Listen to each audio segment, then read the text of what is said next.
begin to tell you how delighted I am to see every one of you here. We've got our current students all across the board, freshmen and senior, many doing the jobs, many doing these phenomenal interviews. We're all going to end up with 100 jobs each. And you know what's more thrilling is to see all our alumni coming back, because it really gives me a chance to watch you all grow, right? And you know, you're like my kids, right? So when you go out and you do well, I cannot begin to tell you the amount of pride I feel and the amount of delight I feel. I'm just blown away. I'm blown away by everything you folks are doing in the world. And I wish you amazing success. Like, just go out and just conquer the world, right? The world is yours, just take it. The school's doing beautifully, not least because of our students like you. I should tell you, so this year, the third year in a row, we had over 30% women, alright? So if you keep this up another year, our 4-year average is going to be over 30%. It's going to be a third female. That's a huge change over 4 years, alright? 4 years ago, we were 23% in the incoming freshman class. So this has been a big change. And I think numbers are important because it gives you a sense of comfort and a sense of belonging. And so numbers are really important. This year, bioengineering was for the first time 65% women.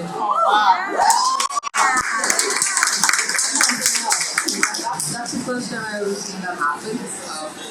But there's work to be done. Electrical, mechanical, CS are in the high teens, so we gotta work on getting all of that. People motivated, our high school students informed about what these different departments are, and I need your help in making that happen. So come back to campus, come and help us out, but most of all, do wonderful things in your career, just blow your careers away. Show us how it's done and make us all proud, alright? So go Bruins!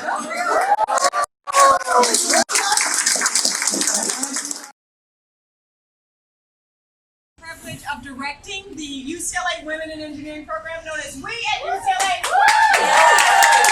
Our mission is to enable the full participation, success, and advancement of women in engineering and computer science, and we're open to all students who support that mission. This program, what these women are going to do, you're going to change the world and for the better. I have to say that. We're here now, and we're here for you. And so I'd like to introduce my Associate Director, Brianne Branch.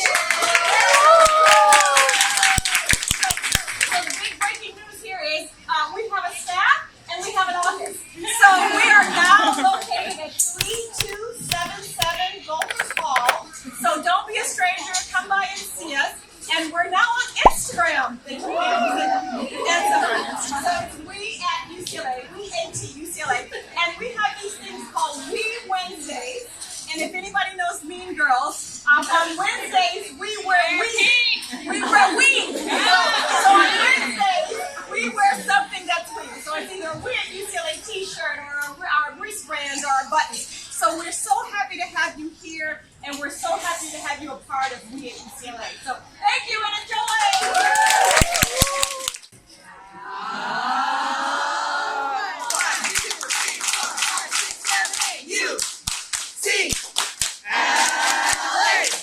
UCLA, fight, fight, fight!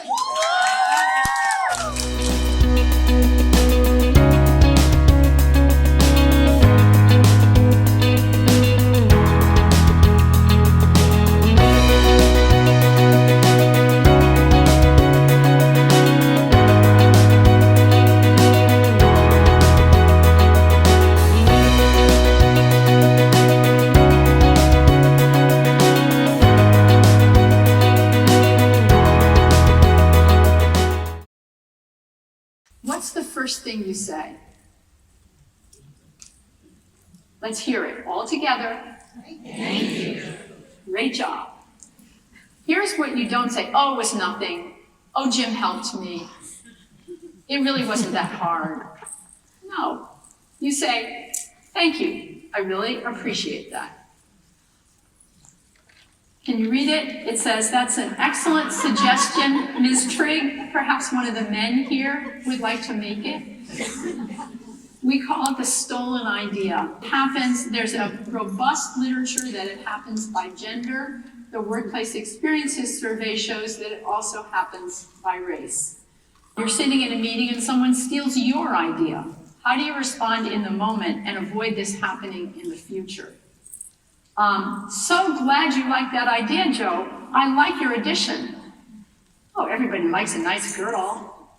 What a nice girl. But you see what you have done? You have drawn the line. And the even better thing to do is to have the meeting before the meeting where you go like, okay, we know that Joe steals people's ideas.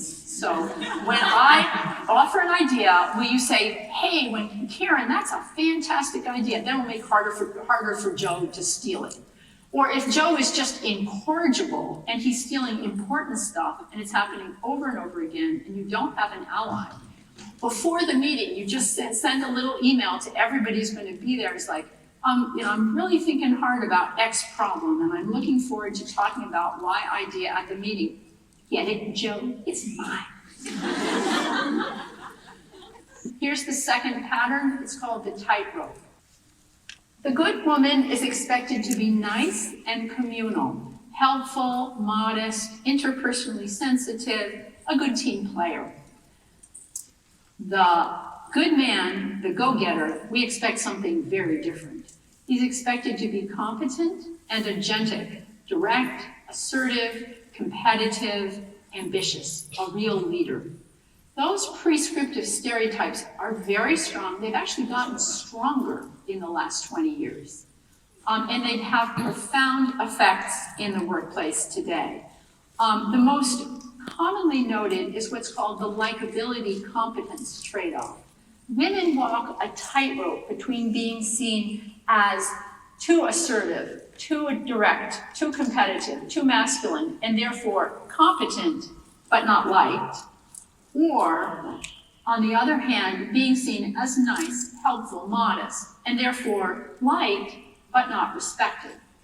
That's the tightrope that all women walk, and our research shows that Asian American women walk the narrowest tightrope of any group of women. They report more pressure to behave in feminine ways and more pushback if they don't. You need to ask yourself, what's the career-enhancing work in your environment, and what work is important but less valued? Do not volunteer. Because women very often volunteer. They want to show that they're helpful, nice, good team player. Those are gender pressures on women to show that they're good women. But when all the women raise their hands and none of the men do, think about the position that puts your supervisor in. What is he going to say? Oh, I'm going to ignore all the hands and choose one of the men? That puts him in a really awkward position. So don't volunteer. And then, what if you get zapped anyway?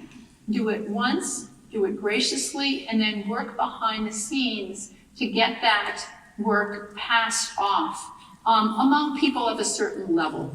Establish a rotation. The strategic no. Figure out what the glamour work is, that career-enhancing work. Go out and get some. And then the next time the next invitation comes around to serve on the paperclips committee, you go like, totally love paperclips, loved it for 7 years. However, I'm working now with Carlos on this major strategic initiative, and Carlos really needs my help. What a helpful woman, right? If a woman says no, she's a bitch. If a man says no, it's just a no. She's being defectively nice and helpful. 66% of women, but only 1% of men got negative comments on their performance evaluations about their personalities. Be warm, Ms. Mother, 95% of the time, so that the 5% of the time you need to be tough, you can be tough. If this revolts you, don't do it. No job is worth that. Go find a place where you can be yourself. Here's an example of a man who came out on the other side. Having 3 women bosses right now, I find the different perspective and style quite refreshing. So go for it. and have fun. No networking allowed. If it makes you feel better, stop networking. I get all the business cards, then I put them on my desk when I got home. Apparently, I like to let them ripen. You know what I'm saying? Like, you don't want a fresh business card. You want something that sat around on the desk for a little while. And then I started to get that guilt, right? Because, you know, they say you're supposed to, weren't you supposed to put things on the back of the cards, right? You know that? They tell you the tips and the tricks. Okay. I forgot where I met that person now. That's all right. And eventually I feel so guilty because I didn't reach out, that then I just throw them away because I can't reach out now. Or how many people have those LinkedIn connections that you don't remember how you met them now? Yeah, right? In authentic connection, what you have is more abundant relationships. So the premise doesn't begin with what you have and what do I have. The question becomes, how can I help in general? And I recognize that if I put some help out there, if I build this connection, if I'm consistent with this connection, that when I have an ask, when I have a need, then I know that the space is open for you to provide. So first principle is that an effective network is so much more important than a big network. The size of your network does not matter if you're using what you have effectively. Second core principle is connect with humans, not job titles, not positions. What you're looking for is a connection, right? Something that ties them to you, something that you can comment on that brings it to your piece. Whenever you can, try to make an offer. And sometimes the offer is a request. But you can say, I'd love to hear more about that. Would you mind if I reached out to you to get the name of that? You need to own this connection. I'll reach out to you and be the one that reaches out and follows up, then chances are people will respond.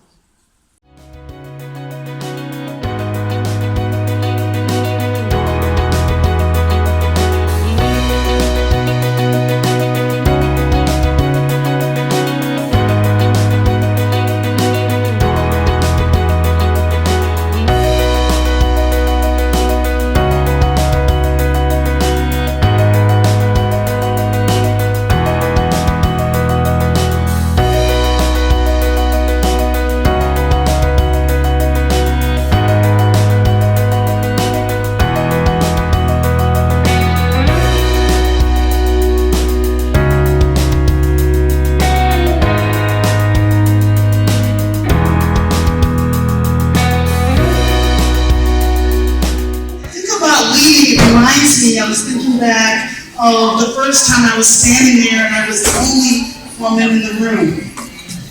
And I remember the little voice in my head saying, why are you doing this? You can do this.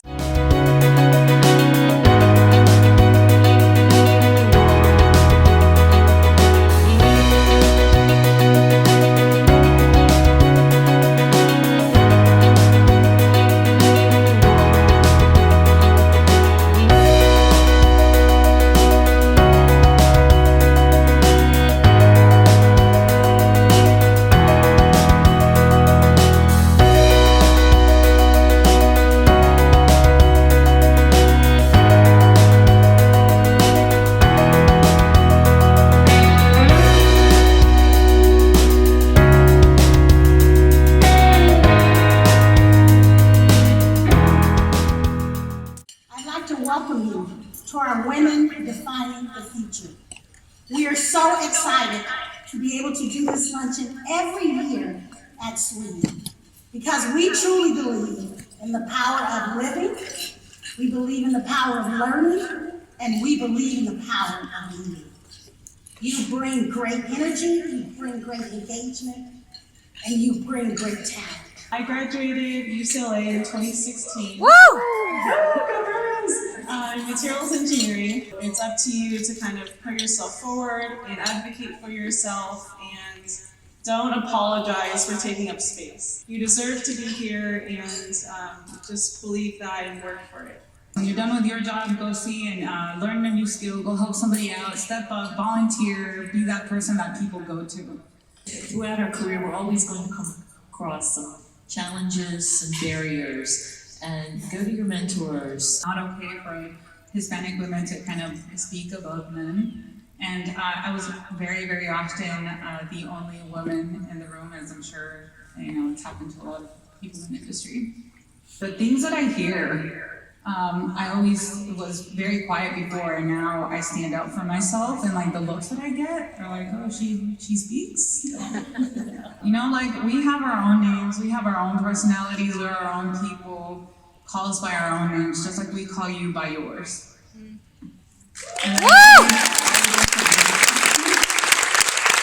As a first generation immigrant, I started out straddling two worlds, to be honest with you. The world that I'd left behind in Vietnam, the new world when I came to America. It was really hard trying to conform to cultural and family expectation, at the same time trying to adapt and assimilate to the Western culture.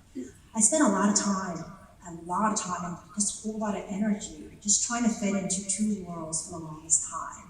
Don't think it's a bad thing to move sideways. I mean, there's opportunity. Those are learning opportunities, and you gotta take advantage of those opportunities because you build on top of them. And what they do is they prepare you for that next assignment or that position, and ultimately that promotion.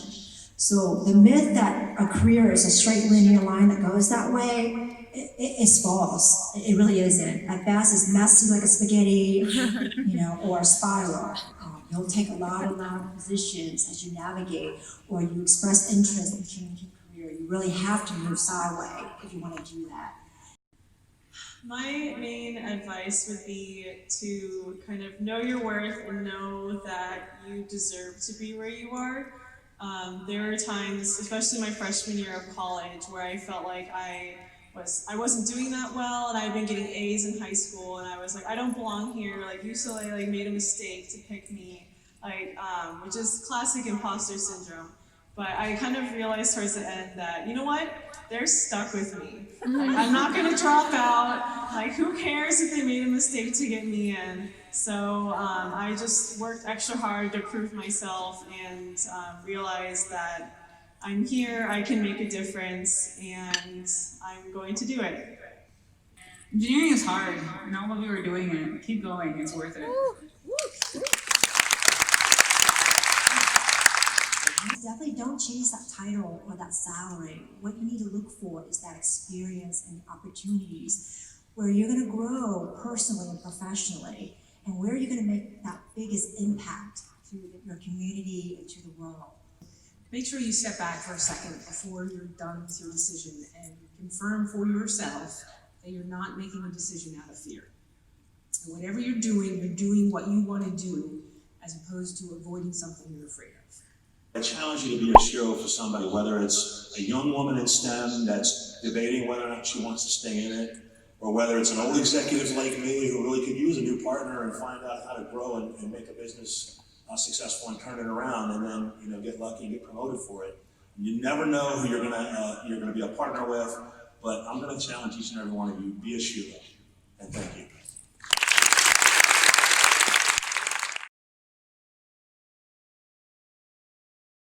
So I'm so excited to be here. This is my last WE National of college, so it's bittersweet, but I absolutely love coming to nationals. It's really fun to see so many women from across the country, some are even from across the world, coming together, celebrating SWE, celebrating diversity in STEM. This conference is especially special to me. As president of SWE, I'm so proud to bring my board, my incredibly accomplished, amazing, talented, enthusiastic board with me to WE Nationals. I also love that it's in Southern California, so it's local to us. It feels like we're already home. But yeah, I don't know, I'm just really excited. I love the workshops. Those are kind of the best, most interesting aspects of the conference to me. I love learning about, I went to an imposter syndrome workshop, so I loved connecting with women and talking about our shared experiences with not feeling good enough, not feeling like we belong, not feeling like we deserve the opportunities we've actually worked for. So it was really cool to not only connect with my board and bond with you guys, but it was also really cool to get to know women from across the country. So yeah.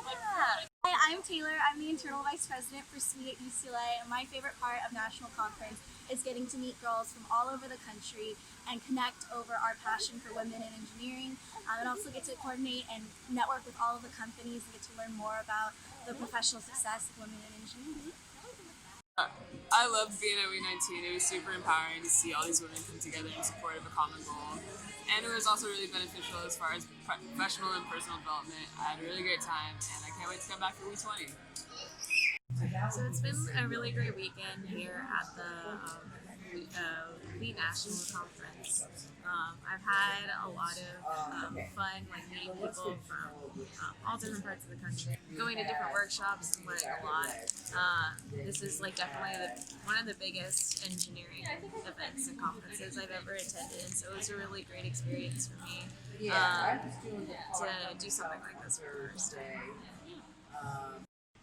Hi, I'm Kelly. I'm the historian for SWE UCLA. This is my first national conference and I'm enjoying it so far. I went to the career fair. I also went to different workshops and it's a really rewarding experience. I like talking to people and networking and a lot of people from different universities across the country. So overall, it's a great experience for me and I'm really enjoying it. I really enjoyed the conference so far. But the career fair was super overwhelming, but I feel like I learned a lot from all the workshops.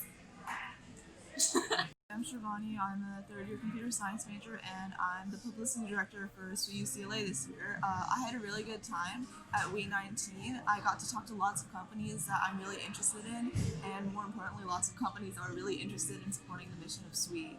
And I really had a great time. But most importantly, I had a really good time bonding with other members on board and just like being able to talk to them. Hi, I'm Allison. I'm here at the WE19 National Conference for Women in Engineers. I'm here with SWE at UCLA, and I just want to say this has probably been one of the most amazing experiences of my life. There are so many opportunities to just get to meet people and network, talking to people in all these different industries and seeing what the experiences are like, and being able to meet other people, other college students in SWE, and just having that kind of community is just so empowering. I feel so inspired to go back to UCLA, motivated to continue pursuing my degree in engineering, and I really recommend for anyone who is into diversity in engineering and wants to support, please come out. It is such a great event and you'll definitely learn a lot. Well, thank you. I'm Kelly and I'm at the SWE Conference 2019, and my favorite part about the conference is meeting people from all disciplines and levels of engineering so that I can really connect to someone that's on my side of the story and also industry level. Engineering experience. The National has been awesome. I really enjoyed the workshops and networking with people. I finally learned how to network properly, adding people on LinkedIn, and it's been really fun. So I really enjoyed getting the opportunity to talk to a lot of companies, and they had us back for on-site interviews, which is a really good opportunity. And like later, we also did some fun things with the rest of the board. Overall, it's been a really good time. It's one of the most amazing experiences I've ever had. It was so cool getting to see 16,000 women be at a conference together, and it was so awesome how there's so many companies, like over 200, and I got to talk with a lot of companies that I've never even heard of before since I've never come to UCLA, and it was amazing networking with all of these women, and I would definitely do this again. It's my first SWE conference here, and so it's been a really good environment to network and to really hone in on those skills, to meet a lot of companies, to interview with them, and it's just been a really great professional development, as well as getting to attend workshops and just learn more about the things I'm passionate about. Hi, I'm Raina, and this is my first time attending SWE conference, and I had a really good time. I think my favorite part was attending the keynote speaker yesterday, so Friday. I'd never seen that many female engineers in a room before, and there were literally thousands of them, which was honestly just incredible. I have had such a good time, and I literally, after my first day, I was like, I am going next year. I don't care where it is. I want to come. So it's safe to say I had a really good time, and I really enjoyed the conference because I got to interview 3 different companies and I got my first full-time offer. I also enjoyed all the workshops because they were all about empowerment and knowing your worth and speaking up. And I really enjoyed getting to know like all the SWE girls at UCLA and getting to know like more women that go to my school. I had so much fun at the SWE conference. The career fair was amazing. I got to visit so many different tech companies. I think my greatest takeaway from this conference is networking. I got to network with some of the biggest people in the industry, so I'm so excited. I think it's fair to say that I've gotten a lot from this conference, from leadership lessons to mentoring advice to honestly just reconnecting with old friends I haven't seen in a while. So I'm super excited for next year, and I'm really grateful that I had the opportunity to come.